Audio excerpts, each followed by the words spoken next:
My name is Patkos Csaba. I am the engineering team lead at Cineto, a software and hardware company. We are producing storage devices, like the big servers with a bunch of disks.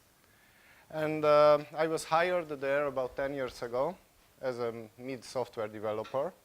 And throughout the years, our previous team leader has left for another department to work on the financial side of the company. And slowly, people started to ask me questions, to come to me for help, to come to me for advice, and I emerged as the next team leader for the company, the role I have for the past 4 years, team leader for the engineering team. Do you mind if I work? The idea for this talk started about 3 years ago here at T.A.K.E, where at the open space I met a guy. I don't know who he was, and I don't know if he is here, and asked him, what are you doing? Well, will be a team leader. And how is your team? I have no idea. I will start in 3 weeks at a new company. And you are familiar with the people there, I imagine? No, I never met them. But with the project, I kind of know what they do, but that's all. Okay, you are maybe an expert in the programming language they do. No, I don't do that much coding. And this raised some flags for me. Okay, something is not good there. The next was a discussion with another person at another conference who was also a team leader, who was leading, period. Are you coding? No, I was a software developer for 10 years. I don't code anymore. I am leading. But what are you doing? I am leading the team. I could not figure out what she was doing. But these were two interactions with two people that made me think more about what leadership means and how should I behave as I emerge as the leader. And from all the books and ideas I gathered in the past 5 years, there are 3 that I really like and I can apply on a daily basis. The first thing is something older. Who heard about Simon Sinek's Start with Why? A couple of people.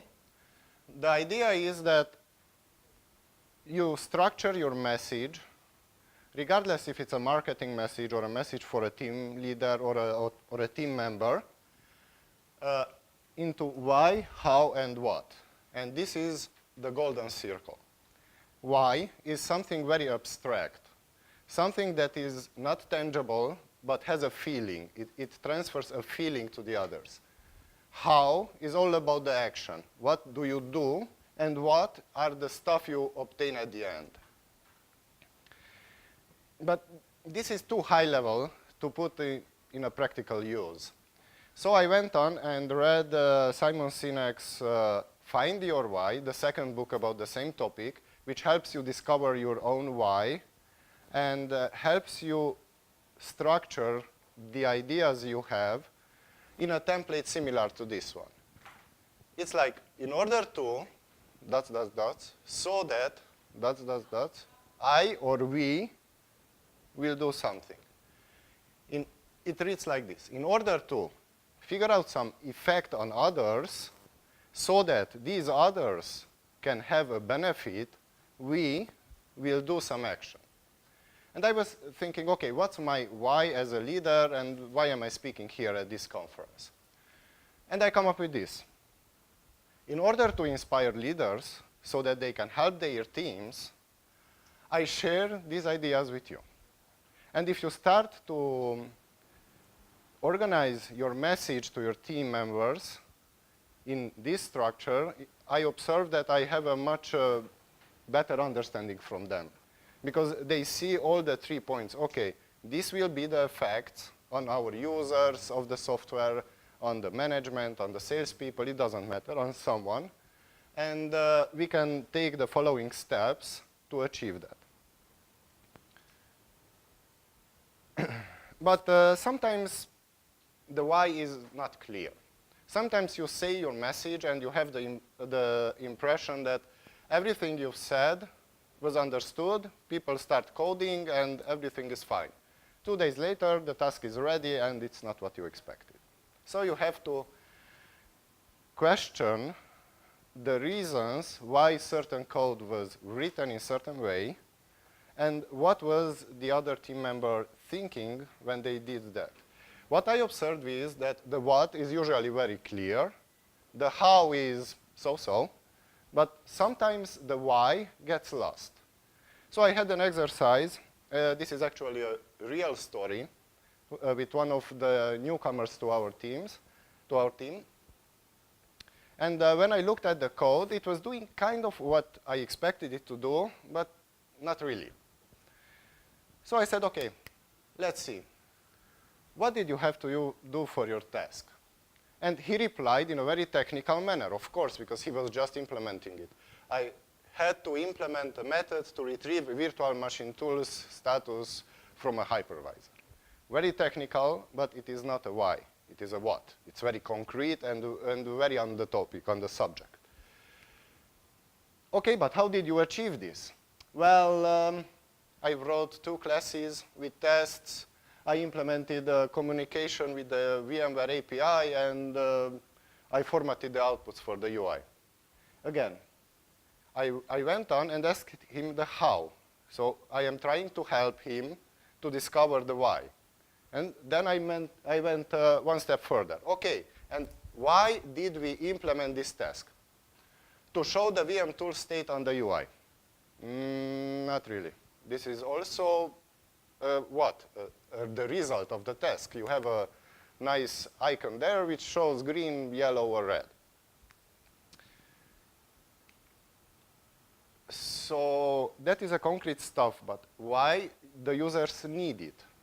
Because they want to see the VM configuration. We are getting closer, but we are not there yet. Okay, you see it, but where is the emotional connection? And how does that affect the users if they see it? The users can find misconfigured virtual machines. And then I said, okay, so we have all the puzzle, all the pieces of the puzzle. Let's see how do we put this together on the template I mentioned before. And we come up with this. In order to help our users to find misconfigured virtual machines so they can fix the problem quickly and efficiently, we implemented a feature that shows the VM tool state on the web UI. And the key word is problem here, because problem comes with a feeling, right? You fear that something will go wrong, or it is wrong. And after he saw this, and we ended up with something like this, he fixed and tweaked the feature and understood what he was doing. And I think this kind of interaction with team members really help to clarify the features and why they are working. They are not just robots coding or putting together hardware or whatever is the profile of your company. They have to understand and have to feel that they are doing something good for somebody somewhere by coding the code they write.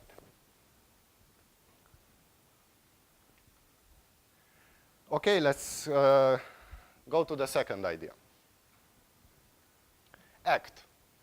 In English, the word act has 2 meanings. And I believe that leaders must be good actors, as in performers, and also leaders must act to achieve their why. They must be good doers as well. Let's talk about actors. You may ask, okay, but if you are an actor, you are behaving unnaturally, right? Isn't that a problem? First of all, to answer that question, we have to ask another one. What is a good actor? A good actor is a person who acts naturally, behaves naturally in an artificial environment. If an actor acts artificially, you will say it's a bad actor, right? But when it does in a natural way, you will like it. You will like the movie, you will like the play, you will like the speaker at a conference, and so on. So let's get back to my why.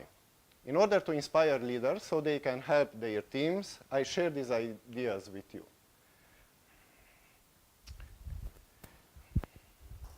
we have this room here. Yeah? It is a very artificial environment, and each of us is acting in a way. I am acting, I am pretending to be a speaker, and you are pretending to listen to me. Right? We are adapting to the situation, and the more naturally you are able to do it, and I believe it is not a born with capability, you can learn this, the better you will be at leadership or communication with your team members. It's not about only the leaders communicating toward the others, but the team in between.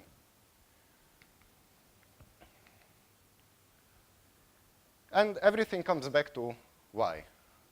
Why do I have to act like this? Because I want to connect you with emotionally. I want you to like what I say, how I behave, so I can go home and say, okay, this was a great speech. With only 15 people, but doesn't matter. And this great sentiment and feeling connected with why applies to all kinds of leaders. For example, dictators. They have their why, and they do, and they connect it to fear. If you don't do what the dictators dictate, you will be shot, right? If you are an army leader in a democratic country, you lead the people by appealing to their love for their country. Another feeling. They follow you because they love and want to protect their country. Or if you are a revolutionary, you sell hope.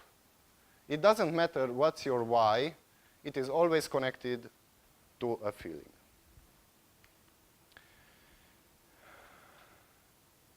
But you just want to be yourself, right? You don't want to be actor. You are a programmer or a hardware guy. You just want to do the stuff. The thing is that this leads us to the third part, and I extended the definition of a good actor. It behaves naturally in an artificial environment in order to have the best possible effect on others. It doesn't matter if you are just you or you are behaving with a scope to obtain something, you affect others. And you can be you and just let everything happen as it would happen, don't care about your or others' future, or you can be you and act in a way that will help you obtain the maximum benefits. And don't get it as a selfish message. It's not about benefits as money or position in a job, but interaction with other people, social benefits, right? When you go out to a coffee, you behave differently than you behave here. If I ask any of you to put me a question right now, you will speak it in a certain way. If you ask me outside at a coffee break, you will be a totally different person. And that is how we are and how we should consciously try to be. But how should a leader be? A leader, I believe, must know the domain very well, the domain of the team. If it is a leader for software team, it should be a good coder. Should have experience in coding. If it's a leader for a sales team, he should be a good salesman. And sometimes you just have to stop leading and start doing. Here is another story.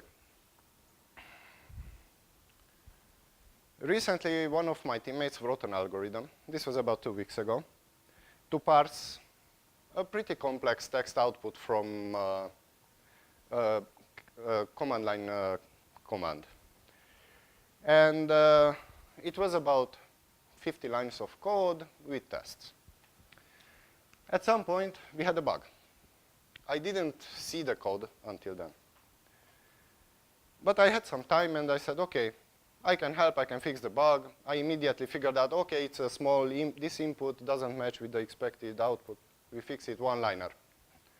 Then I opened the code. And 50 lines, single algorithm, one function, at least 3 chained for statements, And I asked him, okay, where in this algorithm, which is very complicated, do I put that single line? He said, okay, here. Are you sure? Maybe here? I don't know, you've wrote the code. Let's take a different approach. Let's write a unit test. You said it was tested. It is. Let's write a unit test that exercises only that little part so we can reproduce the problem and fix it. We open the test, one single test, huge input, huge output, 80 lines. No way to test it with the current structure. So what does a leader do in a situation like this? I could have simply told him, okay, take the book of TDD, go back, see you tomorrow. Instead, I deleted all the code. Both the production code and both the test. I took him near me and said, okay, let's do TDD. Everybody knows what TDD is, right? Test-driven development. I write the tests, you write the implementation. In 4 hours, we rewrote the whole algorithm. It ended up with about 20 small tests, less than 30 lines of code without any chained loops in it. And what was very interesting is that while we were doing this, it took about 4 hours, others came and started joining us. Not by coding, but just by looking. Oh, that's great. How do you do this? How do you do that? And that was a totally ad hoc, on-the-spot exercise. I believe that by doing, leaders always gain. Leaders gain better results because by helping that guy that day, I helped the team and the product to be better. You gain trained teammates because if you do stuff with them, they will learn from you. You get their support, you get their dedication, and you get their desire to be better next time. That's about it. These are the 3 ideas. I would like just a few conclusions. Unfortunately, I never met the 2 persons again who inspired this talk. So if you know who they are, or if they are here, I would like to know their story. Second, I really believe that if the company structure, the management structure, and the situation permits, let teams find their leaders by themselves. Let leaders emerge from the team. Don't appoint them, don't hire them from another place, if it's all possible. Because that way, when that person becomes the leader, it will have the support of the whole team, and they will want the leader to be their leader.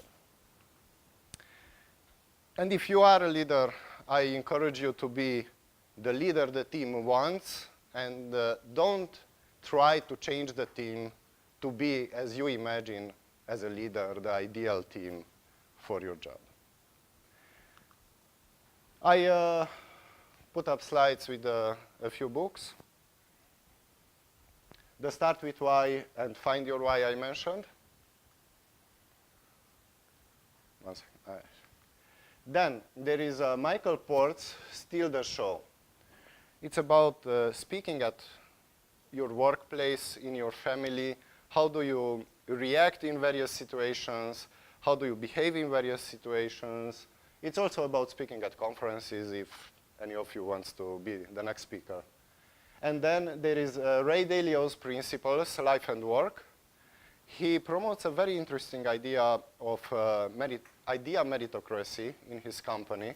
He leads it based on the value of the idea that emerged from their teams, their employees. It doesn't matter who said what, whose idea was. The important thing is to find the best idea and reward the best idea. And the bonus, if you just want a 20-minute version of the Steal the Show and all this acting, doing stuff, you can watch this TED Talk. It is amazing. I really, really liked it. And I hope you liked my speech. That would be all. Thank you very much. Questions? Or if you prefer them at a coffee. I'll be around. One question about, you talk about appointing leaders by the management and natural emerging leaders. And is your thought about when you have both in the same team? Both, you have an appointed one and someone starts to emerge. Someone is seen as a leader by the other, and there is one appointed by management. So the question is, there is an appointed leader by the management and someone starts to ignore that and emerges the next leader. It's not ignoring that. It's more like people are looking for him for advice, even the appointed leader. But sometimes you have this back and forth between the two. As, okay, we know that management will follow this guy, but this guy knows what needs to be done. So, in my opinion, this is a management issue, and maybe there should be a discussion between management and the other two guys, the appointed leader and the one who kind of emerges as a possible replacement. Maybe they want to switch roles, I don't know. At some point it will explode, of course. So it's a management problem, and I would encourage the emerging leader and have a discussion with the appointed one. Maybe we appoint it to another team. Yeah, so you said a leader is a doer, but also an actor. So Exactly. someone that tries to persuade others to act on some set of values. I was curious, what do you think those values are? What do you think a leader should promote? For example, company values, or perhaps you want your team to be better, be more productive software developers, so on. There are, I guess, a huge range of values, and you as an actor that want to persuade them to follow these values, I think it's very important what the values of that leader are. So I was thinking, what are yours? So the question is, what are the values a leader should promote in the team, and what are my values to promote? For example, I guess you want to say test-driven development is important. As a developer, you have to know it. This is one of your values. But No, this is not. Yes, this is a result. To having this test-driven development is a result, but the value is to build the best team in the city, let's say. Let us be the best team in our city for software, best software development team. So it must have to be something that is emotionally connected. And we had talk about this in this manner. We want to be the best. So how do we do it? Okay, we have to do TDD, we have to lead these books, we have to. It is much more difficult when you have a team that works together for years, and suddenly it is reorganized. Some people leave and others come on the team. And you have to track back and rebuild the team culture and rediscover the new whys. Because maybe we just hired 3 people who don't want to be on the best team in the city. They just want to be good programmers. Then we have to adapt, and we have to rediscover our why again, and rediscover our culture again. But this works in long-lived teams, like for, I don't know, Yes. 5 to 10 years, Yes. whatever. If it's a team like for 2 years, or maybe less, I don't know. Maybe they I say 3. In my experience, the team I worked with, it took us about 3 years to start to figure out stuff. And until then, we were following rules so that we can produce the software, the product, and as we who heard about Daniel Kahneman's The Inventor's Dilemma book? He has a very interesting definition of culture. You always start with rules. At the beginning, when nobody knows what to do exactly and how to organize, you start with defining rules.